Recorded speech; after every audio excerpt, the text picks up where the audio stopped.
Bonjour chers amis, nous sommes le 7 février 2024, vous êtes sur Paix et Guerre. Aujourd'hui, je veux parler d'un sujet important qu'on traite peu dans les médias, voire pas. Je veux vous faire un point à la fois thématique mais aussi d'actualité, essentiellement sur le déploiement de l'influence russe sur le continent africain, qui va de pair temporellement avec notre effacement, mais dont j'espère pouvoir vous démontrer qu'elle ne l'explique pas et qu'elle ne le justifie, elle ne l'excuse encore moins. Voilà. Alors, la politique russe en Afrique, c'est pas une nouveauté, c'est une vieille affaire. Il y a eu une phase, bien sûr, qui était les années 90, ou après l'effondrement de l'URSS, la politique africaine, tout simplement, ne pouvait plus s'exprimer. La Russie était dans trop mauvais état, jusqu'au début des années 2000, en fait. Mais à partir, il y a déjà une quinzaine d'années, je pense, on peut dire que Moscou a réinvesti largement dans son influence et le déploiement de son influence en Afrique. Alors, c'est donc une vieille politique. Ça date de la guerre froide. D'abord, Moscou avait une immense université, et là toujours d'ailleurs, même s'ils l'ont renommée, qui s'appelait l'université Patrice Lumumba, et qui formait en fait les élites africaines dans tous les domaines, et qui donc permettait d'avoir après des points d'appui, des points de contact, de dialogue, de discours et de coopération avec un certain nombre de pays africains. Et cette université existe toujours et est très active. Elle s'appelle aujourd'hui l'Université pour l'amitié des peuples. Mais il n'y a pas que cela. Dès les années 60, la Russie a appuyé une résolution aux Nations Unies, une déclaration qui demandait l'octroi aux peuples et aux États colonisés de l'indépendance. Donc ça, c'était quand même quelque chose d'important pour tous ces pays. Dans les années 70, on se souvient que la politique d'assistance militaire, politique, économique à l'Algérie, à la Libye était importante. Dans les années 80, on se souvient de l'Angola, et on se souvient aussi dans les années 80, il y a quand même eu une centaine d'accords, à la fois pacte d'assistance technique et souvent militaro-industriels et commerciaux avec des pays africains. Mais il y avait aussi le soutien à tout un tas d'autres pays. Enfin, moi, je pense à l'Éthiopie, au Zimbabwe, à l'Angola. Mais aujourd'hui, on est entré dans une autre phase, beaucoup plus large, beaucoup plus ambitieuse encore. La Russie réinvestit vraiment le continent africain. Ça se passe bien sûr dans le cadre de la bascule du monde, de la fin de l'unipolarité, de l'évidence d'une multipolarité qui est en train de se structurer, et puis de sa puissance retrouvée à la fois au plan régional, au plan global. Elle peut se le permettre et elle se le permet. Donc, en plus, ça trouve un écho très fort dans les pays d'Afrique qui, eux, sont en recherche de puissance alternative, comment dirais-je, d'aide, de soutien face à leur position récalcitrante face à l'Occident, face à d'anciennes puissances tutélaires comme la nôtre. Donc c'est voilà, le discours contre le néocolonialisme marche. Et il faut dire que la France semble encore assez peu sortie du néocolonialisme. Explique que la France-Afrique c'est fini, mais ça avait peut-être du bon, mais en tout cas c'est pas totalement mort la France-Afrique. Je fais un tout petit point sur nous, il y a essentiellement deux moments. Il y a le discours de la Baule de Mitterrand au sommet de la Baule en juin 90, sommet des chefs d'État africains et de la France, où il avait dit bien sûr que l'Afrique était l'oubliée de la croissance, qu'il fallait l'aider, qu'il fallait venir à son secours, mais qu'elle devait faire des réformes politiques en matière de droits de l'homme, en matière d'élections, en matière de multipartisme, enfin bref, faisait la leçon à l'Afrique. Donc ça, c'est un discours qui a porté, mais pas forcément toujours très positivement pour nos positions en Afrique. Et puis surtout, moi je pense au discours de Dakar de Nicolas Sarkozy en 2007, tout de suite après son arrivée au pouvoir, en fin juillet, si ma mémoire est bonne, où il a dit que le drame de l'Afrique, c'était que l'homme africain n'est pas assez entré dans l'histoire. Et ça a été mal compris ou peut-être trop bien compris, je ne sais pas. En tout cas, ça a été vu comme une déclaration extrêmement arrogante et méprisante. Et moi, je pense que c'est sans doute l'un des points de départ du désamour et du délitement du désamour de l'Afrique pour la France et du délitement de notre influence. En plus, aujourd'hui, on peut dire qu'il y a un démenti cinglant permis par la Russie à cette déclaration, puisque l'Afrique est quand même plus du tout, on peut plus dire qu'elle est sortie de l'histoire ou qu'elle est au cœur de l'histoire géopolitique, géoéconomique mondiale qui est en train de se reconfigurer. Donc voilà, la Russie a retrouvé ses ambitions en Afrique. C'est une puissance à la fois pragmatique et spirituelle, et donc ça correspond bien à l'état d'esprit de leaders africains. Ils ont besoin de ces deux pans, c'est-à-dire qu'on les traite en adultes, qu'on les traite en égaux, qu'on les traite sur un pied d'égalité, qu'on arrête de leur faire la leçon, qu'on arrête de leur imposer nos idéologies woke ou qui sont complètement à rebours de leur tradition culturelle et politique d'ailleurs. Donc voilà, c'est assez facile finalement pour la Russie de jouer sur finalement nos propres positions qui sont à mon avis anachroniques et inadaptées. Alors pourquoi la Russie veut-elle réinvestir l'Afrique? Eh bien parce qu'elle veut y créer des zones d'influence durables pour plusieurs raisons.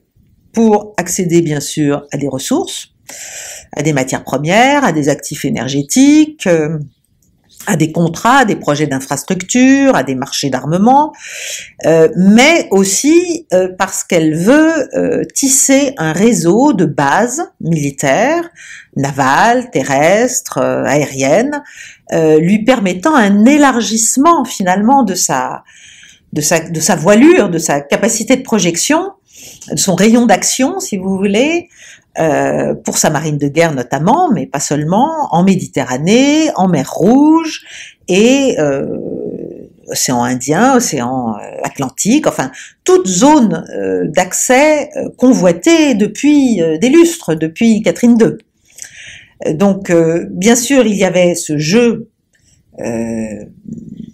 pendant la guerre froide, mais il a fait son retour aussi, ce jeu, dans les politiques nationales de pas mal d'États africains qui, alors je pense à l'Égypte, mais il y en a d'autres, se disent que c'est bien de solliciter l'attention de la Russie parce que ça fait un contrepoids, ça fait un levier vis-à-vis des puissances concurrentes, au premier rang desquelles, naturellement, les États-Unis.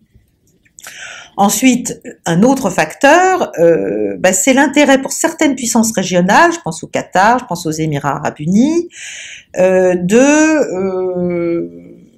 voir de nouveaux acteurs émerger dans le coin, si j'ose dire, sur ce continent, autour de la mer Rouge. Voilà, tout le monde n'est pas défavorable à cela. Et en plus, le conflit en Ukraine a évidemment accéléré toute cette dynamique, puisque la Russie, contre toute attente, s'en sort et s'en sort pour l'instant à son avantage. Je sais bien que beaucoup de gens ne pensent pas comme moi, mais enfin, moi, je vous dis ce que je pense sur cette chaîne, c'est l'avantage. Voilà. Alors, comment ça s'est traduit concrètement? En mars 2023, Sergueï Lavrov, ministre russe des Affaires étrangères, grand diplomate, hyper actif, enfin globe-trotteur international, a entrepris une tournée en Afrique, une grande tournée en Afrique, Angola, Namibie, Mozambique, Éthiopie, Zimbabwe. Il a signé des accords partout pour créer des zones économiques, pour explorer des possibilités d'accès aux minerais, le diamant, le platine, et pour renforcer, bien sûr, toujours la coopération militaire et technique. Et puis, fin juillet 2023, il y a eu le deuxième sommet Russe-Afrique, où quand même étaient présentes 49 pays par leur délégation et je sais plus combien, 17 ou 18 chefs d'État africains en personne. Et là, c'est même allé au-delà simplement des accords et de la coopération économique. C'est une déclaration, la déclaration finale commune est très importante parce que elle est très géopolitique en fait. Donc, bien sûr, coopération envisagée et souhaitée dans les domaines alimentaires, énergie, développement, etc. Mais surtout, l'objectif final, c'était créer un nouvel ordre mondial multipolaire, plus juste, plus équilibré, durable, s'opposant fermement, je lis pour vous le dire bien, à toute forme de confrontation internationale sur le continent africain. C'est-à-dire que il y a un degré de conscience, à mon avis, croissant d'un certain nombre de pays africains du fait qu'il est peut-être temps de trouver des moyens de se développer par eux-mêmes de manière endogène et de cesser de n'être qu'un laboratoire des affrontements de grandes puissances, ce qui est en grande partie le cas tout de même. Et puis enfin, last but not least, la création en janvier, là, tout récemment, officielle, du corps africain des armées russes. Donc, en tant que tel, si vous voulez, au sein du ministère de la Défense russe. Donc ça, c'est aussi très révélateur et ça permet non seulement d'intégrer, de reprendre toutes les opérations du groupe Wagner en Afrique, d'intégrer les anciens combattants du groupe Wagner, d'enrôler de nouvelles recrues, pour se déployer dans un certain nombre de pays. Il y en a au moins 5 qui ont été listés. C'est Burkina Faso, Libye, Mali, Niger et République centrafricaine où il y a déjà, je crois bien, 2000 militaires russes au moment où nous nous parlons, ce qui n'est quand même pas rien. Mais l'Égypte et l'Éthiopie ont, comme vous le savez, rejoint les BRICS en janvier. Mais l'Algérie, le Sénégal, le Nigeria ont déposé leurs demandes, mais l'Angola, le Congo, le Gabon, la Guinée-Bissau, la Libye, le Soudan du Sud, la Tunisie, la Somalie, l'Ouganda, le Zimbabwe sont aussi candidats aux BRICS. Donc là aussi, on se rend compte de l'ampleur de l'intégration qui est pour l'instant encore en germe, mais qui avance. Et d'ailleurs, alors, est-ce directement lié? Je n'en sais rien, mais enfin, le 28 janvier dernier, le Burkina Faso, le Mali et le Niger, qui ont créé une alliance entre eux trois, une sorte de fédération, de confédération plutôt, l'Alliance des États du Sahel, est sortie de la CEDEAO, ce qui est un acte à la fois de mépris et de rébellion d'une certaine manière face à l'ordre ancien, accusant ce bloc non seulement de n'être pas venu à leur secours et de ne pas, alors que c'est la lettre et l'esprit de sa charte, mais d'avoir pris des sanctions tout à fait inhumaines contre certains développements politiques, pour renverser des juntes dans leur pouvoir, ils ont dénoncé l'influence des puissances étrangères, ils ont en gros expliqué que la CEDEAO était un instrument néocolonial tout à fait contraire à leurs intérêts et que donc c'était une menace en fait pour les États membres, donc c'est même un appel à l'affaiblissement de la CEDEAO elle-même en dehors d'eux. Voilà, donc on est quand même dans une situation là aussi où tout bouge en Afrique. Et on en parle très très peu en France, je trouve, c'est pour ça que j'ai voulu le faire. Alors, je vais revenir rapidement, parce que je pense qu'une demi-heure, ça va être très court, sur la présence, enfin ce que fait la Russie dans un certain nombre d'États. Je ne peux pas tous les lister, mais j'en ai pris quelques-uns. D'abord le Soudan. Alors le Soudan, ça a commencé par l'exploitation minière d'or en coopération, et ça a permis de financer les opérations Wagner en Syrie et en Afrique. Donc ça n'est pas négligeable. Et puis fin 2020, Moscou et Khartoum ont conclu un accord en vue de l'établissement d'une base navale russe à Port-Soudan. Une grosse base quand même, prévue pour 300 personnels et pour 4 navires de guerre, y compris des navires à propulsion nucléaire. Donc ça, évidemment, ça a alerté les Américains, qui ont fait de très fortes pressions sur Khartoum, et le projet a été mis en panne, mais Lavrov est revenu en 23, a rencontré notamment le commandant en chef des forces armées soudanaises, et puis d'autres, le ministre des Affaires étrangères, et voilà, il a essayé de rallumer ce projet, parce que c'est très important pour la Russie, et je pense que la Russie n'a pas encore dit son dernier mot en cette matière. Après le Soudan, je vous parle un tout petit peu de l'Érythrée, parce que évidemment l'Érythrée, c'est l'accès à la mer Rouge, au canal de Suez, aux eaux du Golfe Persique, à l'océan Indien. Donc c'est stratégique d'un point de vue naval pour Moscou. Et là aussi, Lavrov en août 23 est venu et a annoncé la création d'un centre logistique dans une ville portuaire et une base navale. Enfin le projet d'une base navale à l'Érythrée, à l'entrée du détroit de Bab el-Mandeb, dont on parle beaucoup en ce moment, si vous suivez l'actualité internationale. Et puis, en 2022, d'ailleurs, l'Érythrée a fait partie des pays qui, au moment de l'entrée de la Russie en Ukraine, a voté contre la résolution des Nations Unies condamnant cette agression. Ensuite, un petit point sur la Libye. Là, c'est un gros partenariat depuis plusieurs années, d'ailleurs en collaboration avec les Émirats, avec l'Égypte, de soutien au maréchal Haftar, pardon, soutien en armes, soutien en pièces détachées, soutien en soins médicaux, soutien en personnel, soutien en renseignement. Enfin, voilà, c'est grosse coopération. Ils ont même imprimé des dinars pour la banque centrale alignés sur le général Haftar, maréchal, donc sur le général, pardon, je sais pas pourquoi je veux l'appeler maréchal, lui. Désormais, Moscou veut renforcer sa présence militaire directe dans l'est de la Libye, donc dans la partie contrôlée par Haftar, en discutant un accord qui pourrait déboucher sur quoi, je vous le donne en mille, la création d'une base navale. Voilà, donc il y a un accord de défense qui est en cours d'élaboration, ils se sont rencontrés encore récemment,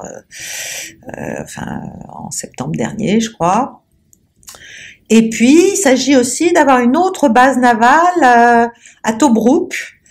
Voilà, le vice-ministre russe de la Défense est venu à Benghazi en janvier 24 pour proposer cette idée.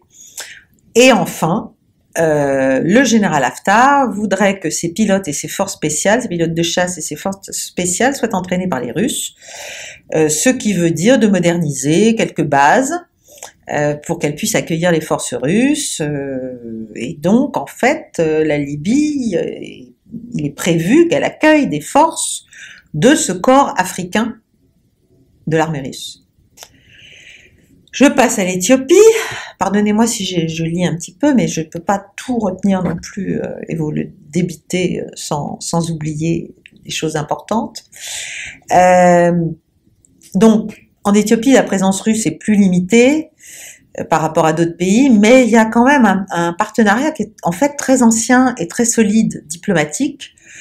Depuis le début de la guerre du Tigré, automne ou hiver 2020, la Russie a soutenu l'Érythrée au Conseil des Nations Unies, au Conseil de sécurité des Nations Unies.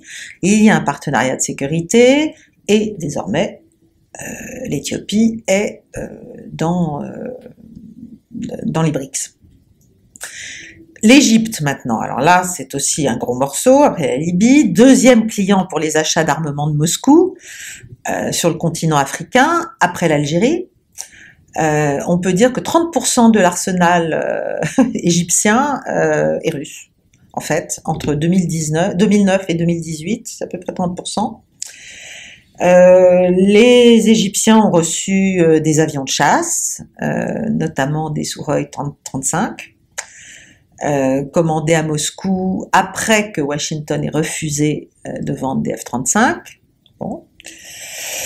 Et puis, il y a un accord de partenariat global, de coopération stratégique qui a été signé en 2018, qui est entré en vigueur en 2021 et qui délimite la coopération militaire, les liens dans d'autres domaines, comme fait la Russie. Il y a toujours un partenariat multisectoriel, donc humanitaire, médical, tourisme, éducatif, enfin voilà. Et bien sûr, l'Égypte, elle aussi, est devenue l'un des membres des BRICS.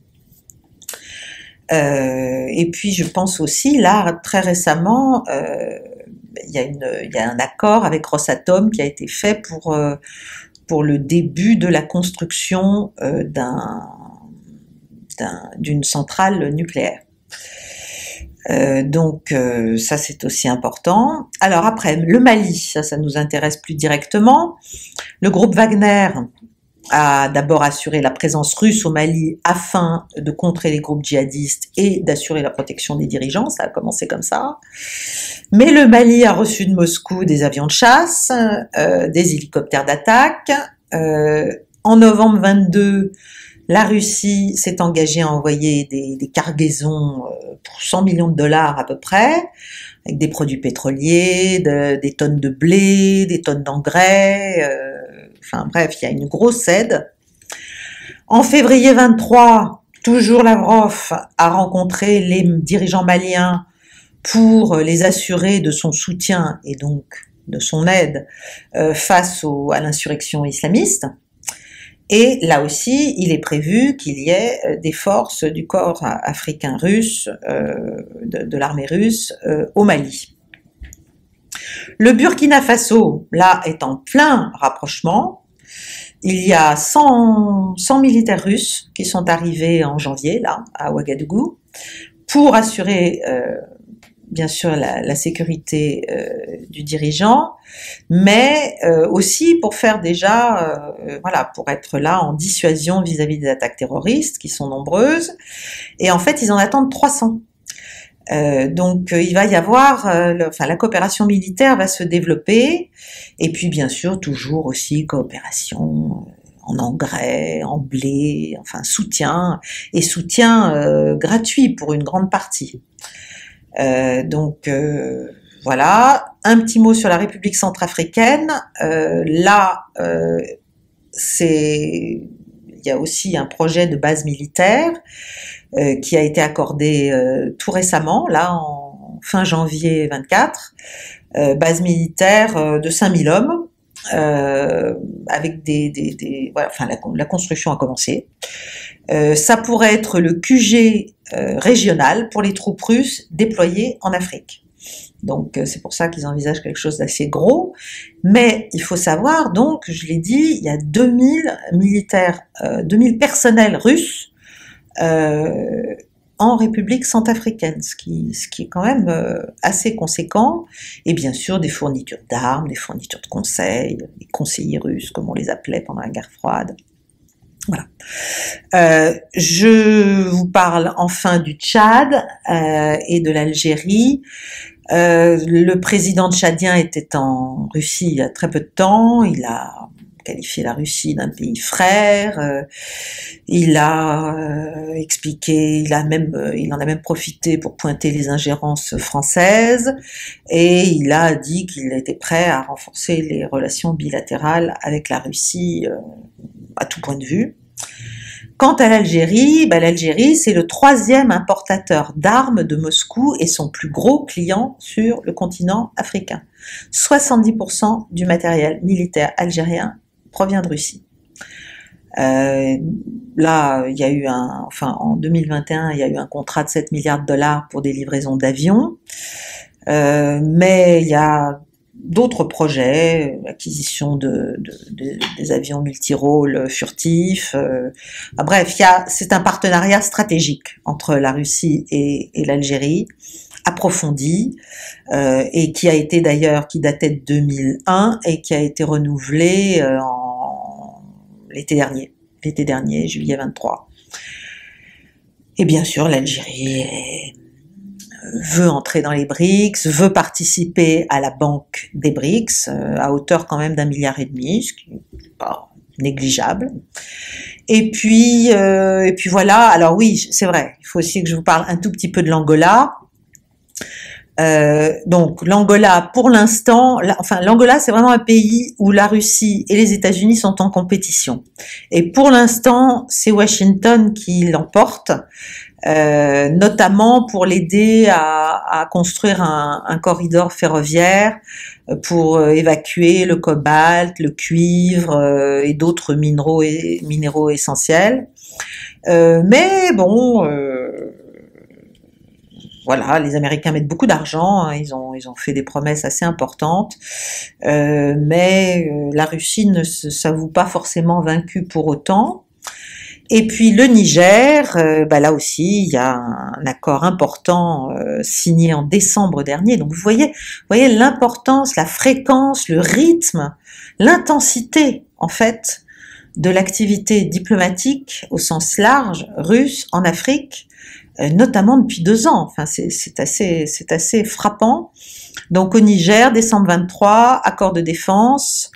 Et en janvier 24, la Russie et le Niger sont convenus de développer leur coopération dans le secteur toujours de la défense et d'intensifier toutes les actions conjointes pour stabiliser la région. Donc tout ça, voilà, dans le cadre de la création de ce corps africain. Il y a plein d'autres pays, je peux pas tous les citer. Je peux vous dire qu'un département Afrique est créé ou est en cours de création au sein du ministère russe de l'économie. Et sa tâche est claire, c'est le renforcement, l'élargissement de tous les mécanismes, l'élargissement géographique en fait de tous les mécanismes de coopération économique avec l'Afrique. Donc c'est très très vaste, c'est très très ambitieux, c'est très très méthodique, et ça ne s'arrête pas. Donc que faisons-nous face à cela? C'est assez embêtant. On est nous-mêmes dans une très mauvaise posture. J'ai parlé du retrait de la CEDEAO du Niger, du Mali et du Burkina, mais sur un mode assez défiant et ouvertement agressif d'ailleurs vis-à-vis de la France, dénonçant son ingérence, pas seulement la sienne, mais aussi son ingérence, expliquant que le franc CFA avait de moins en moins d'intérêt, et que finalement il était beaucoup, même d'un strict point de vue financier, ça c'est le Mali qui avait dit ça, beaucoup plus intéressant de rester en dehors. Donc la Russie a le beau rôle assez facilement. Quant au Niger, on a eu l'affaire de notre ambassadeur qui a été retenu, puis qui est rentré un peu piteusement. Évidemment, la Russie a le beau rôle parce que Sergueï Lavrov, face à tout cela, dit « mais j'espère que la crise avec la CEDEAO va se résoudre de manière pacifique, il faut des solutions africaines aux problèmes africains, il faut un dialogue respectueux et d'égal à égal ». Enfin, Il dit tout un tas de choses très vraies et très évidentes, mais que nous ne disons pas nous-mêmes. Donc c'est très rageant en fait. Enfin moi en tout cas ça m'enrage un peu. Et puis la Russie dit que bien sûr, parce qu'il y a la dimension religieuse, dit qu'elle va envoyer naturellement des représentants au sommet de l'Organisation de coopération islamique en Gambie. Voilà. Alors qu'est-ce qu'on fait face à cet activisme tous azimuts? Ben, nous on quitte l'Afrique. Voilà, on quitte l'Afrique militairement. L'ancien secrétaire d'État Jean-Marie Bockel vient d'être nommé représentant du président de la République pour l'Afrique. Sa feuille de route officielle, en tout cas, est d'aller expliquer à un certain nombre d'États pourquoi on s'en va et quelle est notre stratégie militaire, notre nouvelle stratégie militaire. Ce qui est clair, c'est que depuis août 22, on a retiré nos contingents du Mali, du Niger, du Burkina Faso. On a l'intention de réduire drastiquement nos troupes dans 3 autres pays. Ça vient d'être révélé par Le Monde. Donc le Gabon, le Sénégal, la Côte d'Ivoire. Ça s'est décidé mi-décembre en Conseil de défense. Donc on va garder, paraît-il, une centaine de soldats dans chacun de ces pays, donc c'est plus que symbolique. Jusqu'à présent, on avait quand même des contingents, certes modestes, mais enfin de 350 soldats à Libreville et à Dakar, et en Côte d'Ivoire, on avait près de 1000 militaires. Donc c'est plus qu'une... Enfin, c'est presque plus rien, quoi. Voilà. Sergueï Lavrov récemment s'est même payé le luxe d'évoquer un grand pays européen dont les représentants seraient venus ou auraient dit à son ambassadeur dans ce pays, pour ne pas le citer, que les positions de ce pays étant défaillantes, il serait bien de trouver des modes de coopération avec la Russie, et donc ils espéraient que la Russie vienne à leur aide en Afrique, mais naturellement sans rien changer à leur attitude vis-à-vis de la Russie s'agissant de l'Ukraine. Donc là, Lavrov a pris un air ironique pour dire que c'était juste d'un cynisme fou et évidemment totalement hors de question. Alors, est-ce vrai, n'est-ce pas vrai? Je n'en sais rien. Ce qui est sûr, c'est qu'on s'est, comme d'habitude, tourné vers les États-Unis et on envisage de coopérer avec Washington pour implanter de nouvelles bases en Afrique. Donc on veut nos quelques petites centaines de soldats là, comme les États-Unis réfléchissent eux aussi à redéployer, pour le dire élégamment, leurs dispositifs sécuritaires, notamment au Niger, parce qu'ils ont encore, je crois, 1000 soldats vers la côte ouest africaine. Blinken y est allé récemment, donc ces démarches, voilà, pourraient ouvrir des pistes pour une coopération avec les Américains en Afrique. Moi, je veux bien voir, parce qu'en même temps, Washington vient de renoncer à tous ses exercices militaires au Soudan, au Niger, au Mali, au Burkina Faso, en Érythrée, en Éthiopie, à cause des coups d'État qui ont eu lieu, à cause du non-respect des droits de l'homme, etc. Donc je ne sais pas très bien ce qu'on va gagner à revenir dans ce type de relations avec les pays africains. L'Europe, n'en parlons pas. Là, on se fait, le Niger a expulsé les membres de les 15 militaires de la mission européenne, la ECAP, presque manu militari. Même la chef de mission a été refoulée. Enfin, donc, on est vraiment à un moment où l'Afrique est en train de basculer, elle aussi, complètement contre l'Occident, au motif que l'Occident, finalement, ne lui a montré que condescendance et incompréhension face à ses problématiques propres. Et ça, il y a un certain nombre de responsables africains de très haut niveau dans divers pays qui ne se privent pas de le dire. Et nous, face à cela, on reste dans un ronron en fait, et en même temps un renoncement à ne pas faire grand-chose. Alors évidemment, on peut dire que la Russie en profite, oui, parce qu'elle dénonce le colonialisme occidental, l'impérialisme, elle explique qu'en plus, le Sud global, là, c'est au-delà de l'Afrique, l'Afrique du Sud, mais aussi le Brésil, avait des plans de paix. On produit des initiatives pour la paix en Ukraine, qu'elles ont été retoquées d'un revers de gant, par les puissances occidentales. Donc on est vraiment dans une phase triste et dangereuse de rupture en tout cas de la France avec beaucoup de ces pays amis africains, ce qui moi me navre. Je pense qu'il faut, d'ailleurs on n'a même plus les médias, France 24, Radio France sont suspendus au Mali, on est vraiment en très mauvaise posture, donc c'est un panorama très sombre, certes, que je vous ai brossé, du point de vue de notre influence et de nos intérêts. Je crois qu'il faut évidemment, comme d'autres politiques, d'ailleurs d'autres pans de notre politique étrangère, refonder la politique africaine de la France, réapprendre le dialogue, mais ça c'est valable partout, réapprendre le respect, réapprendre la recherche de partenariats qui soient plus équilibrés. Et en tout cas, je vous laisserai sur cette idée. J'espère que moins que jamais, l'Afrique n'est sortie de l'histoire. Elle est en train d'y prendre une place éminente et je dirais méritée. Je ne sais pas si parmi ceux qui ont écouté cette vidéo, il y a des amis africains, mais je les salue, comme vous tous d'ailleurs. Merci de liker, de partager, de vous inscrire. La semaine prochaine, a priori, je referai un point de situation peut-être sur ce qui se passe sur le front ukrainien, ou peut-être autre chose, je ne sais pas encore.